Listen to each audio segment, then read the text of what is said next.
Oh, hello, hello, hello, my friends. Scotty J here, back again with another episode of 9 Hours, 9 Persons, and 9 Doors. Now, in our last episode, we entered Door 6 with June, Santa, and Ace. And we cleared out a room and a half. Now, we're on to something called the F puzzle. What is it, you ask? Let's find out. Okay, so we've got 9 holes, and there's an F up above them. I don't know what the F means, but I do know one thing. Well, what's that? This time there are 9 holes, so we need to insert 9 pins. Man, that's boring. Well, why don't you just try it, alright? Alright, so the trick with this puzzle is the F here is hexadecimal for 15 once again. And so you have to use all 9 of our pins here in order to make 15 on every one of these lines, which drove me nuts. Until a buddy of mine pointed out that you just need to put 5 in the middle. Excellent. As soon as you have that first step done, the rest of it falls in nicely. So, 5, you go 1 and 9 to make 10 over here. 9 now needs to have only 6 on these two, so 2 and 4. 2 plus 5 is 7, so you need 8. 8 plus 1 is 9, so you need 6. 6 plus 2 is 8, so you need 7. And 7 plus 5 is 12, meaning you want to put 3. And there we are. Look at that. Nice and easy. Not really. It's really tough if you don't know what you're looking at here. Anyway, there we go. All pins inserted and all lights lit up. We did it. The power's on now. Looks like there's electricity running at the top of the monitor now. All right, let's see if we can activate the device on top. Sweet. Time to play the second part. Some sort of boxy device. A green button, a red button, and a lever. Wonder what these do. I think this might help. What the hell is this? Where did he find this? What is that? Where did you find it?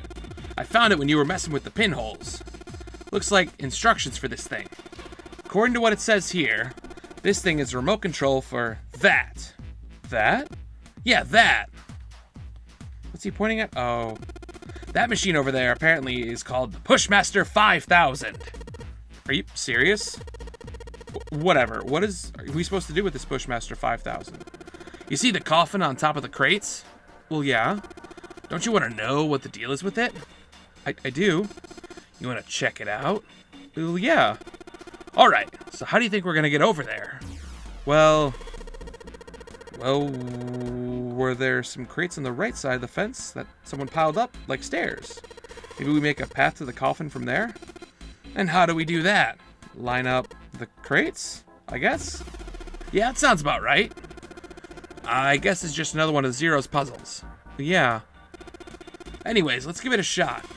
Oh, looks like the Pushmaster 5000 runs off a battery.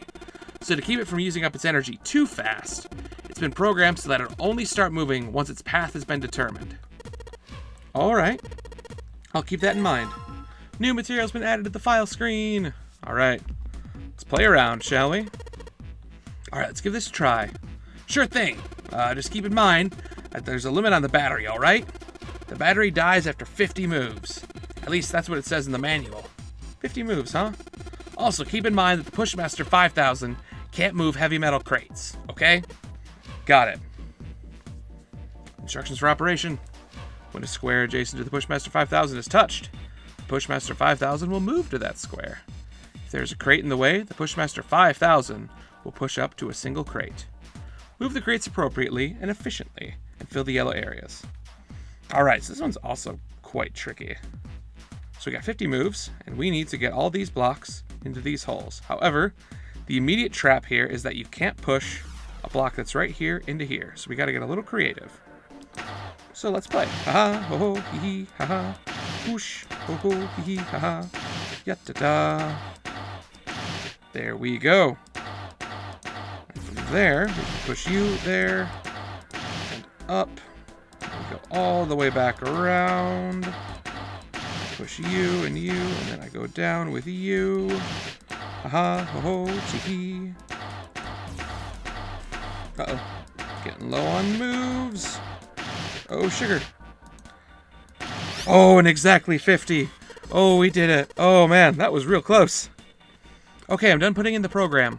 What do I do next? Just be quiet and watch. See, it's moving already. Woo-wee. job, Pushmaster 5000. Awesome! The Pushmaster 5000 did just what I told it to and lined up all the crates. Great, now we can reach the coffin. We just need to climb those crates over by the fence. Well, let's go check it out, shall we? Aha, ho-ho, tee-hee, yato.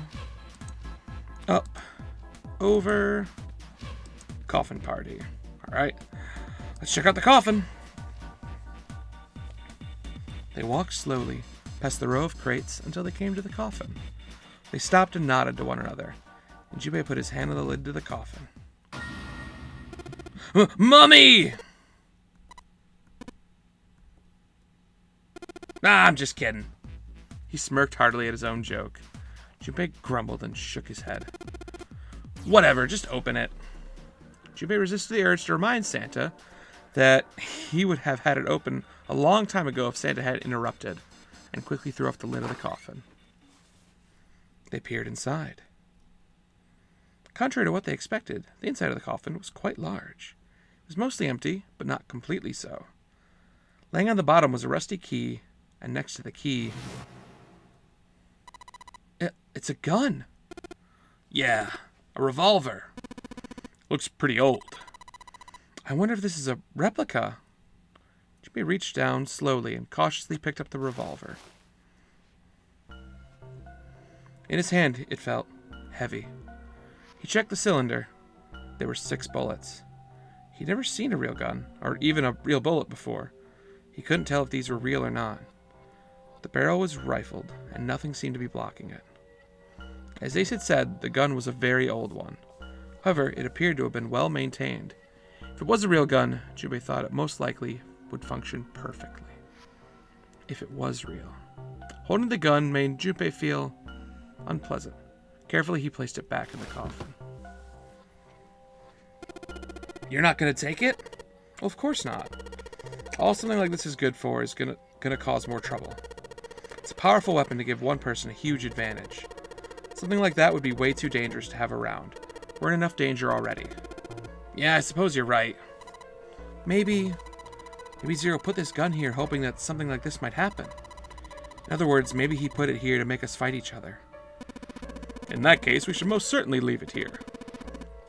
I, for one, have no desire to let Zero control me. The others nodded. They had no desire to be under Zero's control either. Okay, we got that figured out. But you weren't going to leave the key there, at least, are you? Oh, yeah, of course not. Junpei picked up the rusty key and slid the top of the coffin back into place. The gun back where they had found it.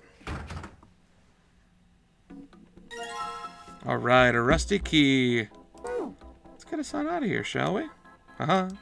Ho-ho, tee-hee. Now then, to the stairs we go. To the door we go.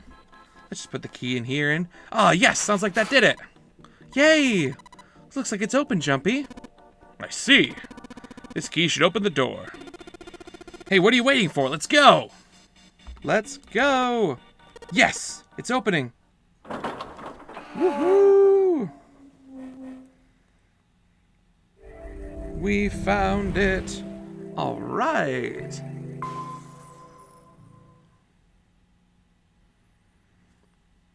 The hallway that left the cargo room headed straight towards the stern.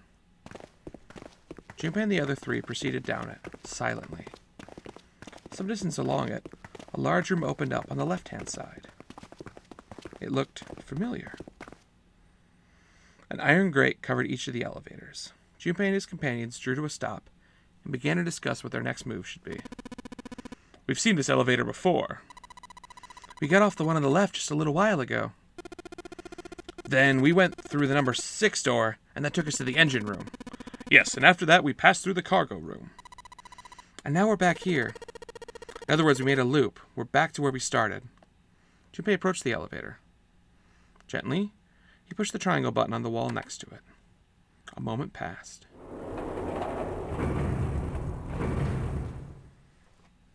The elevator door opened.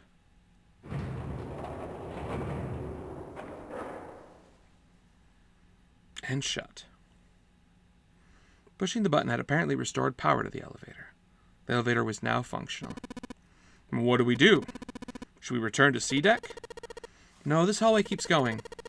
Even if we do end up going back, I think we should see what's down there first. I agree. Let's go. Their decision made, Junpei and his companions left the elevators behind and continued down the hallway. Sometime later, Santa, who'd been walking several paces in front of the rest, suddenly stopped. Set in the wall in front of them was a door. As far as Junpei could see, there was no other way to proceed. It was the door or nothing. All right, let's open it. Junpei took a deep breath, readied himself, and grabbed the doorknob and pulled the door open. Ooh, it opens. First try, not even locked. Spooky. He paused for a moment, then stepped through into the room.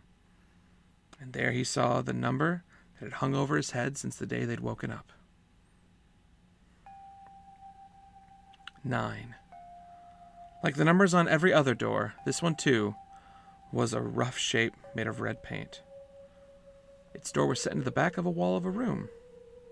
Junpei leapt towards it with a sudden burst of hopeful energy. It was a large double door, heavy and full of solemn importance. He grabbed hold of the door handle and shook. Nothing, but he hadn't expected it to open. The red sat on the wall next to the door. Its screen read, vacant. Finally, they had found it. Junpei felt himself overwhelmed by the torrent of emotions. At last, they'd found the exit, but cold gripped his heart, and he knew all too well why. As he stood, frozen, unsure of what to feel or think. Junpei, look! Behind you! He spun around, and couldn't believe what he saw. It was a door with the number 9 written across it. Was there a second door? Why?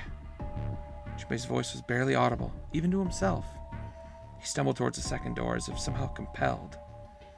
It was a small single door. It sat in the starboard corner of the room, on the same wall as the door they'd entered from, but in the opposite corner.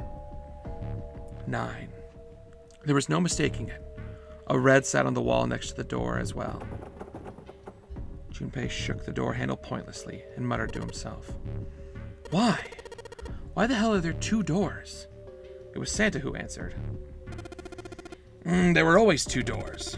Just think about it. Zero never said there was only one door with a 9 on it. It is hidden, but an exit can be found. Seek a way out.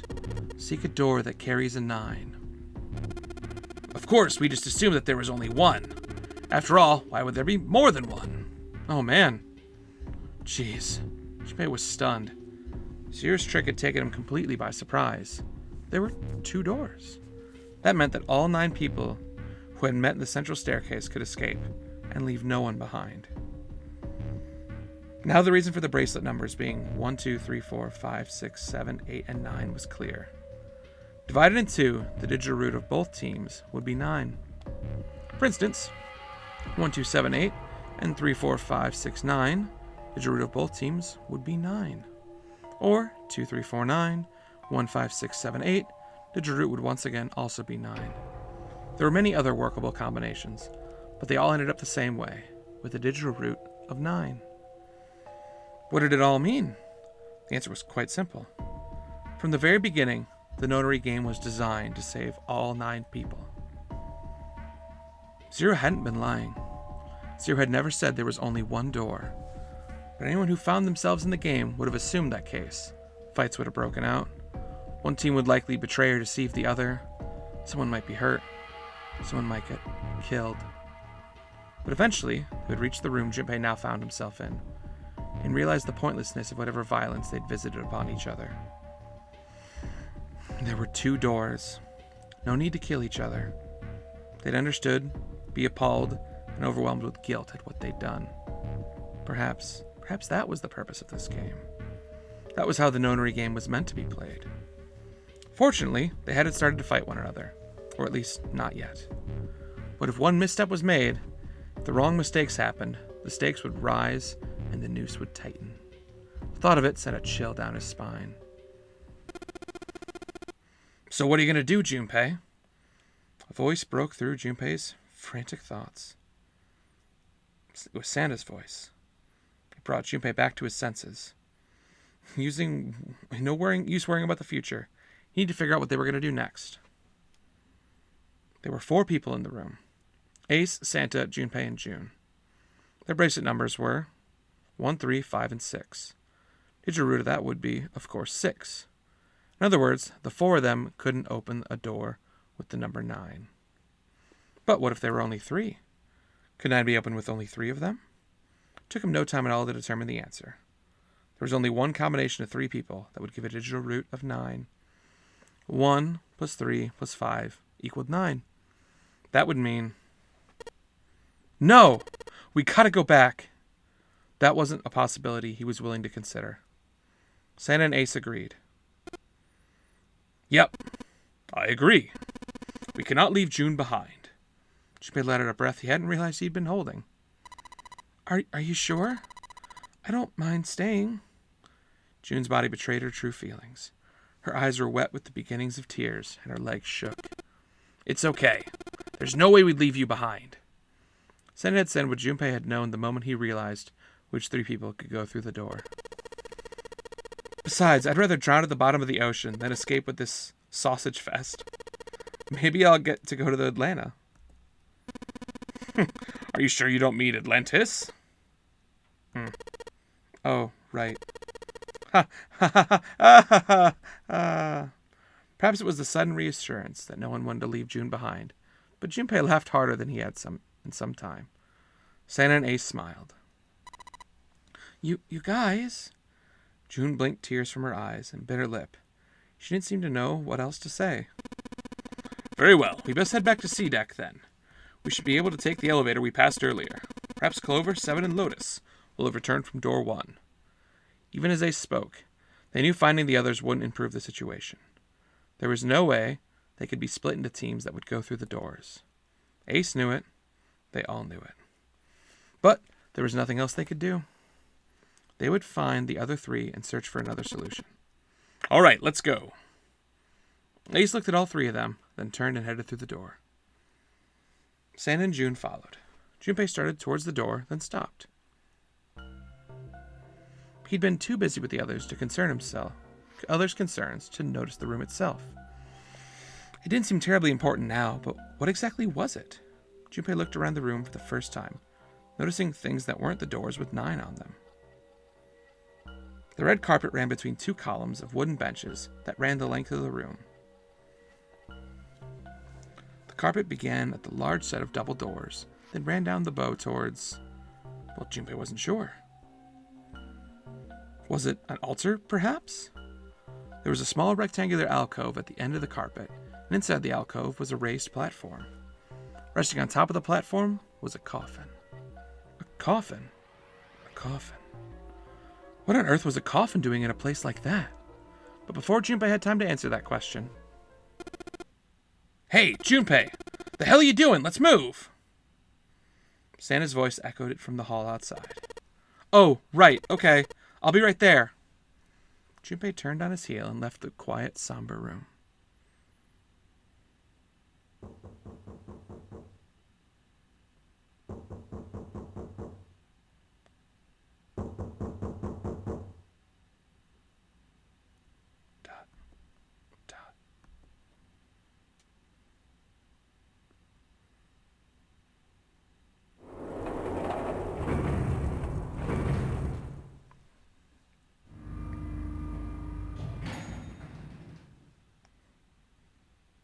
They took the elevator up to C deck. Once there, they headed back towards the main hall and the central staircase.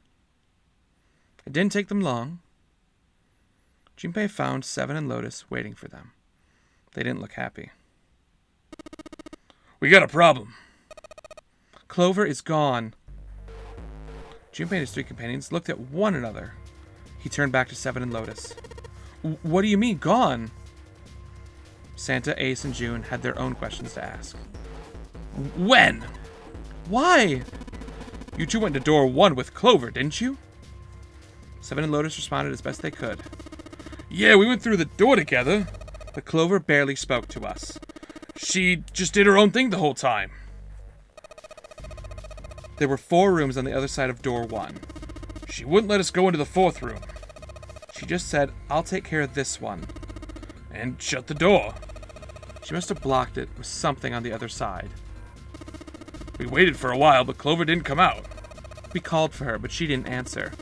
So we kicked down the door and we went through the room. But... it was empty.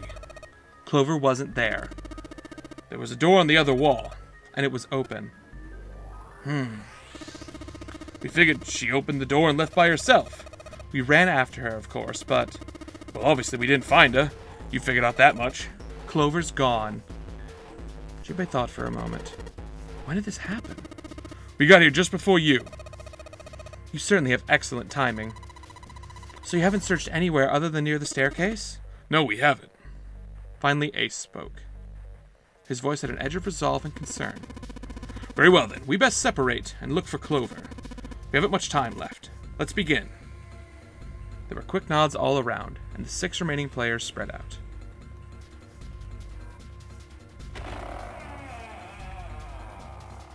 Junpei and June ran to the central hospital room and looked around. She's not here. No, she isn't. They searched a little longer, but with no luck. They couldn't find Clover. Finally, they gave up and left the central hospital room.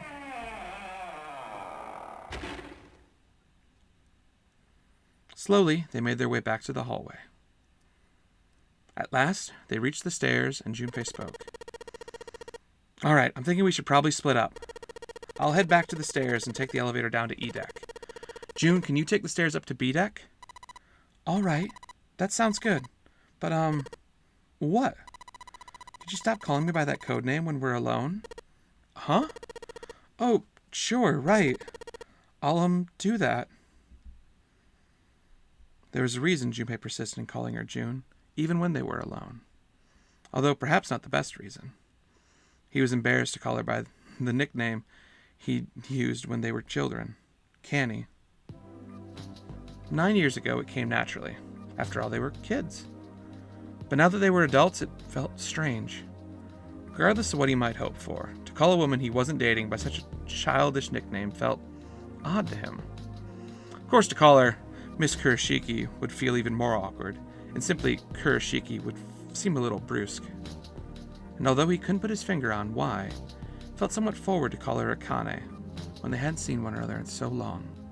In short, it was simply easier for him to call her June, and leave it at that. All right, I'll be going then. Yeah, be careful, Connie. June, or perhaps more importantly, Connie blushed and smiled. You be careful too, Jumpy. Yeah, got it. Take care. Junpei looked after her for a moment as she ran up the stairs, then turned around and took off for the big hallway.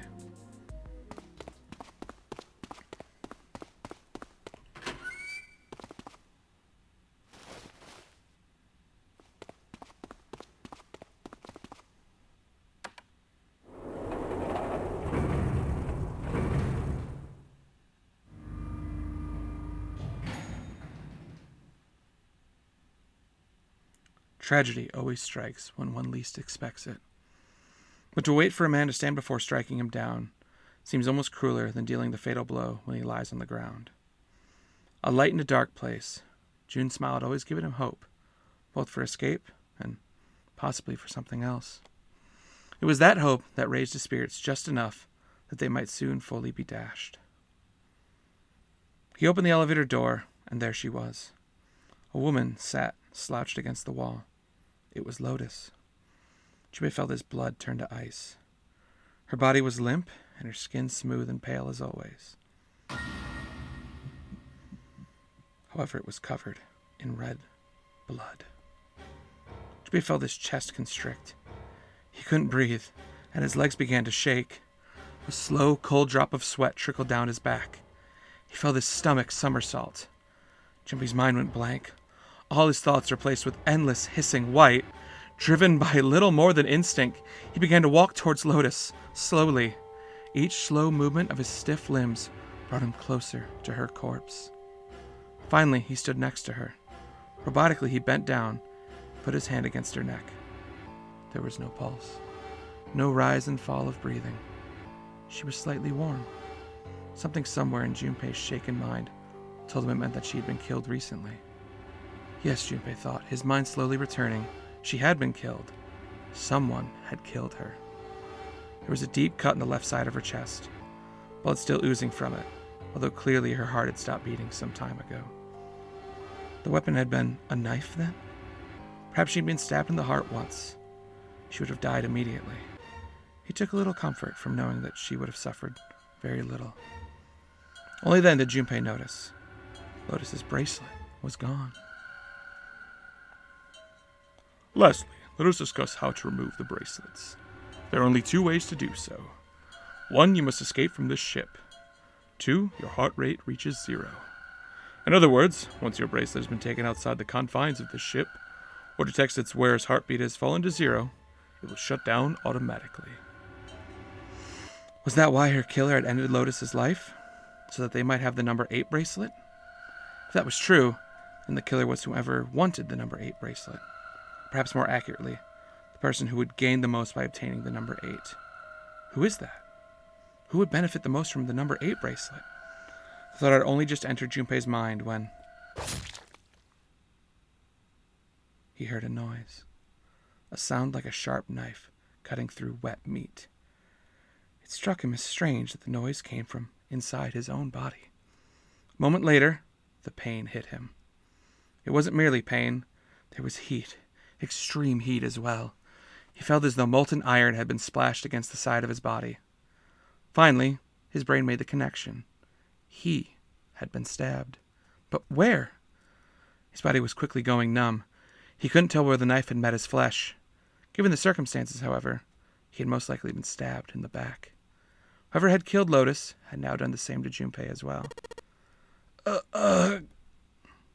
His voice was a little more than a weak groan.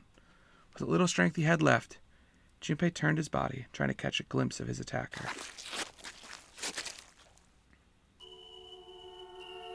But as he did, the knife dug itself in deeper, twisting viciously. Ah! He collapsed to the floor, a puppet with its strings cut. His arms and legs were where they fell, oddly twisted and awkwardly positioned. Junpei's body was entirely numb. He could feel the blood leaking out of him, but nothing would move. Nothing save his eyes. As he lay on the floor, his life ebbing away, Junli finally saw his attacker. 2 tiny images of the killer reflected in his eyes.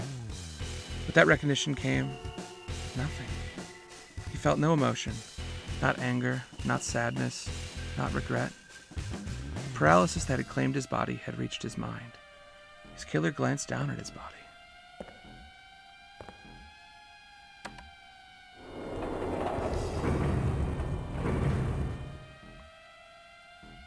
Then without a word, climbed into the elevator and was gone. His eyesight began to fade, and the world grew blurry, and began to dissolve into empty, white fog. The fog crept into the edges of his mind, and worked exhaustively inward. Soon it swallowed up the last that remained of Junpei's mind, and his consciousness left him. There was nothing more. Into utter emptiness he fell, into 0. Whatever Junpei had been was gone.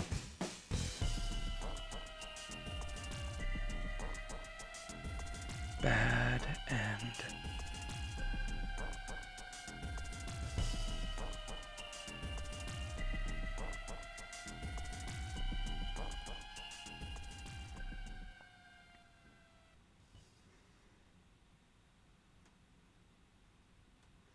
You have reached one ending. This game, however, has multiple endings. In order to experience all the endings, you need to save now. Once you've saved, you can restart the game with the information you've acquired in this playthrough saved. Once you begin the game again, you can skip through the text you've already seen. Simply press right on the control pad to fast forward through lines you've already read. Once you reach the lines you haven't seen, or there's new choices, it will automatically stop. Memory of Escape has been added to the title screen. This enables you to play the stages you've already completed. It is recommended to save after this in order to unlock Memory of Escape. Alright, you heard him. Let us save. Woo-hoo-hoo-hoo! Well, there we go. We got the knife ending. Sadly not the most exciting of endings. But, That sucks. Anyway, thank you guys for hanging out with me today. I think we're going to cap it off here for now. But we will start again with a new, I guess. We'll restart with our memories. Try to figure out what exactly happened to us. Who killed Lotus and us, and what was up with that altar in the room with the 9s, and I guess there's a lot of questions we still have. So hope you look forward to the rest of it, and I'll see y'all later. Bye-bye.